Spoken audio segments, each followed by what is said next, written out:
So when we're talking about the poem, one of the first things that we need to do is look at vocabulary. So it's a short poem. It's only 8 lines long. It's written by a familiar artist to you. We've talked about Robert Frost. We read some Robert Frost poems during the year. When Ponyboy recites this, it's a really important part of the story. And it becomes an iconic message for the story. If you looked up The Outsiders, it's going to say something like, stay gold. If you don't understand this poem, you're not going to understand that part. So it's really important that you understand the poem. All right, looking at the vocabulary first. Robert Frost says, nature's first green is gold, her hardest hue to hold. So the first vocabulary word we're going to look at here is hue. A hue, the basic definition is color. But it's a little more than that. When you're talking about a hue, you know how when you open a box of crayons, you don't just have blue and red and green, but you might have blue and blue-green, or red and red-orange. If you look at these crayons, see how they're all in the same color family, but they're not exactly the same? That's what Robert Frost is talking about when he's talking about a hue here. He's talking about a color, but more like the shade of a color. He says, her early leaves a flower, but only so an hour. Then leaf subsides to leaf. So what does subsides mean? We know that sub means under, like subway is under the ground. So when something subsides, he's talking about it falling down or going down. If you had a fever and your temperature subsided, it would go from a high temperature to a lower temperature. It would go down. That's what he means. The third word that we're looking at there is Eden. And Eden is not a vocabulary word so much as it is an allusion. Remember when we talked about allusions? It was one of your vocabulary words. An allusion is when an author makes a reference that they expect you to get. So what's the reference here? Eden is a reference to something in literature. It's a reference to the Bible. So it's a reference to a place in the Bible where everything was perfect, where the first man and the first woman were, and it was a perfect society. That's an allusion when they make that reference that they expect you to get. Okay. So now let's talk about, now that we know what those words mean, we'll talk about the story itself. All right, so it says nature's first green is gold. Well, what would nature's first green be? Let me grab my pen. So the first green that they're talking about, if you're thinking about nature, they're talking about the first season. So they're talking about spring. So when they're talking about spring, he says green is gold. And so he's got this discrepancy here between these two colors. But he's saying in the beginning of nature, when it's in the spring, that's almost like the golden time of the year. It's when everything is blooming. It's when everything is fresh. If you're talking about your life in terms of the seasons, it's talking about when you're a baby, when you're innocent, when you're perfect.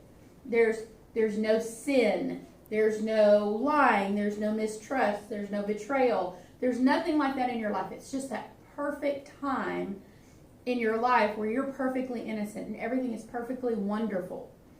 The older you get and the more experiences you have, the less you're gold, the less you have that perfect status.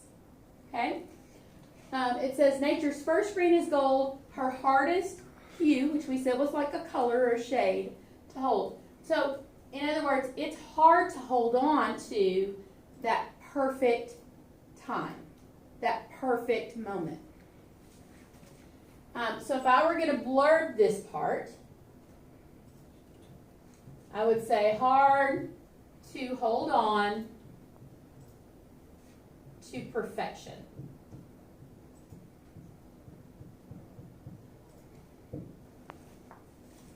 Then it says, her early leaves a flower, but only so an hour.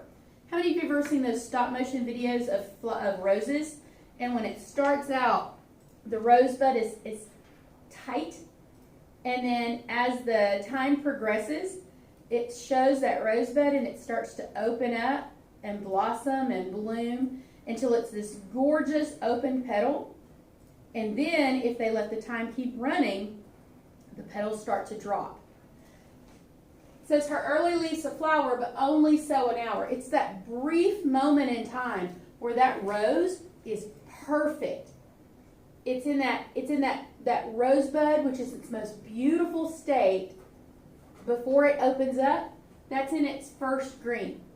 And then as time passes and it starts to open it up, it fulfills its purpose. It gets bigger and bigger and bigger, but only so an hour, only for a short time. Then the leaf subsides to leaf. In other words, those petals start to fall. Okay? So if I were blurbing that part, I would say, as time passes,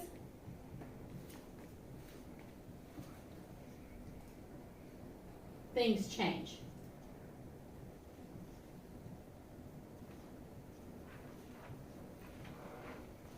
You can't stay where you are. We're not going to stay a baby. We're not going to stay at that perfectly innocent golden moment. That flower, that rosebud, is not going to stay in that tightly wound bud. It's gonna blossom and grow, and it can be a beautiful thing. But as time passes, and in our lives, as time passes, and we have more and more experiences, those experiences are going to shape us. They're going to change us. Just like when Johnny is beaten up before the book ever starts, it has changed him as a person, and it leads to what happens at the fountain with Bob. If Johnny had never had those experiences, he might have reacted differently. But we can't go back in time. All right, it says, so Eden sank to grief. What happens in the Garden of Eden? Well, they eat from the tree of knowledge. And once they eat from the tree of knowledge, they can't ever go back. They can't go back to that golden moment, that perfect innocence. When it says that Eden sank to grief, because what they mean is innocence was lost. People were changed. Ideals were different. So dawn goes down today. In sign language, I think they do like the passage of time like this.